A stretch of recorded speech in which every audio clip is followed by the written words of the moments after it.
Pengen bikin kue putri salju tapi nggak ada oven? Tenang, kita bisa bikin pakai panci kukusan. Emang bisa? Bisa dong. Daripada penasaran, langsung kita buat. Hello, welcome back to Resep Simple Channel.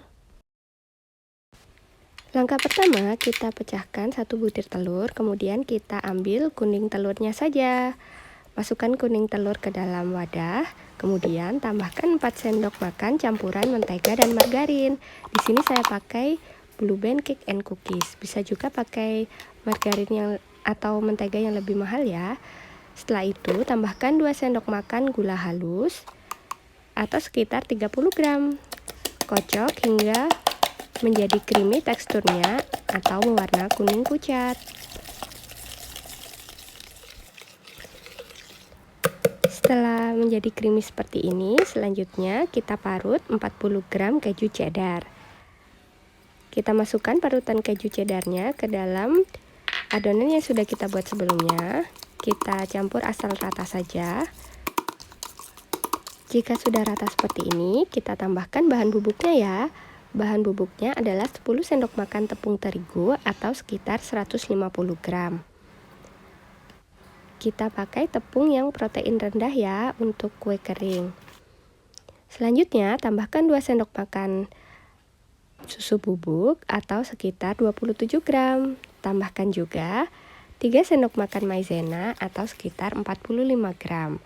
Maizena ini berfungsi untuk membuat kuenya lebih kokoh. Selanjutnya kita ayak bahan bubuknya supaya nanti tidak ada tepung yang bergerindil, sehingga nanti lebih mudah saat kita mencampurnya.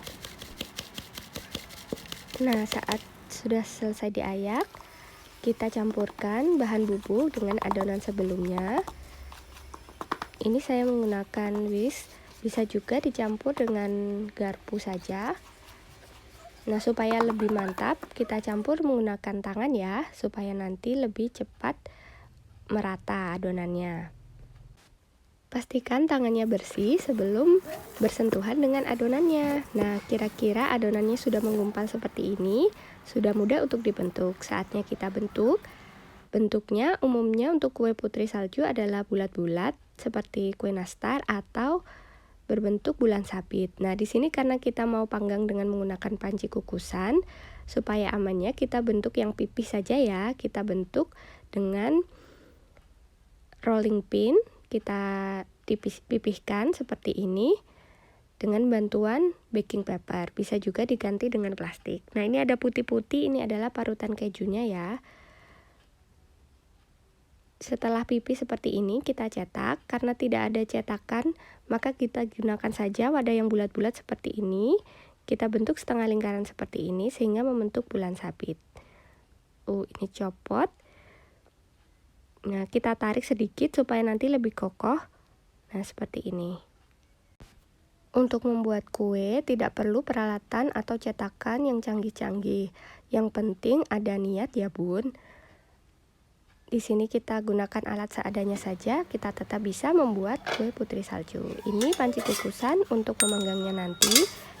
Nah, supaya tidak bolong-bolong bawahnya, kita alasi dengan aluminium foil.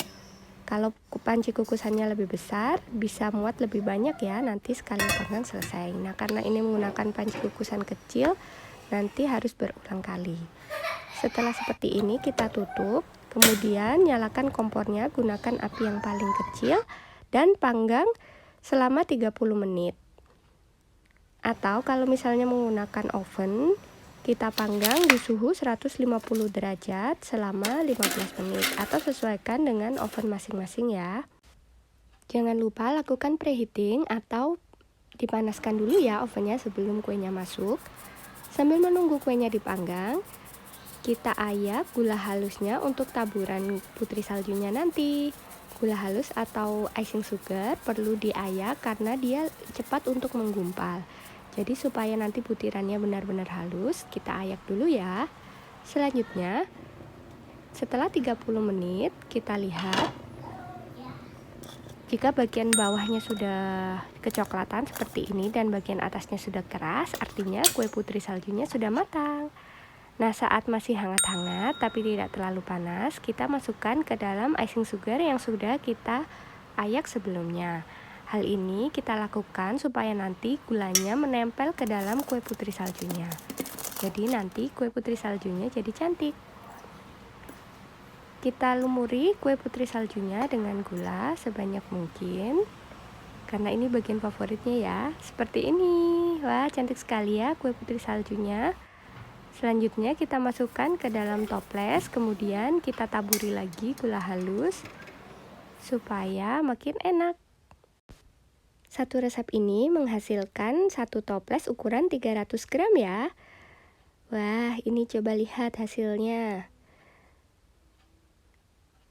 Kokoh tapi juga lembut. Enak banget. Ini untuk resepnya, mudah kan membuatnya? Kalau suka dengan video ini, jangan lupa like dan share ya. Kalau ada pertanyaan atau request resep, silahkan tulis di kolom komen. Dan buat yang belum subscribe, subscribe dulu ya. Nyalakan juga lonceng notifikasinya supaya tidak ketinggalan video terbaru dari Resep Simple Channel. Terima kasih, sampai jumpa di video selanjutnya.